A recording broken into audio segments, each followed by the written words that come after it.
دوسروں کے ذاتی معاملات میں دخل اندازی کرنا اور رائے دینا اپنا فرض سمجھنے سے پہلے یہ جاننے کی کوشش کرنی چاہیے کہ وہ کون ہے اور ان کو کیا مسئلہ ہے۔ ایک 24 سال کا لڑکا چلتی ٹرین سے باہر دیکھ کر اونچی آواز میں چلاتا ہے کہ دیکھو بابا، درخت پیچھے رہ گئے ہیں، ہم بہت تیزی سے آگے جا رہے ہیں۔ باپ اس کی طرف دیکھتا ہے اور خوش ہو کر مسکرا دیتا ہے۔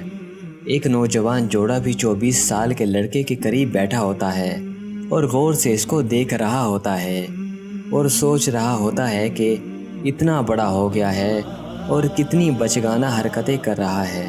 شاید یہ کوئی ذہنی مریض ہے جو باپ کو پریشان کر رہا ہے۔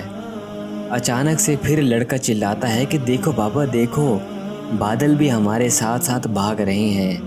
آخر کار اس جوڑے سے رہا نہ گیا اور لڑکے کے باپ کو کہنے لگے کہ آپ اپنے بیٹے کو کسی اچھے ماہر نفسیات کے پاس کیوں نہیں لے کر جاتے؟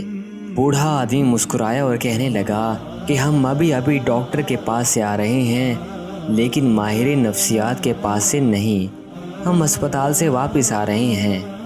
میرا بیٹا پیدائشی اندھا تھا، اس نے آج دنیا کو پہلی دفعہ اپنی نظر سے دیکھا ہے۔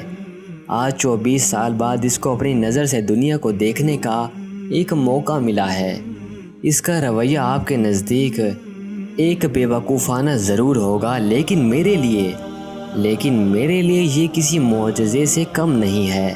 یہ کپلز لڑکے کے باپ کے پاس آ کر ان سے کہے الفاظ اور آنکھوں میں شرمندگی کے آنسو لیے ہوئے بیٹھ جاتے ہیں اور ان کی خوشی میں شامل ہوتے ہیں۔ حاصل کلام کیا ہوا؟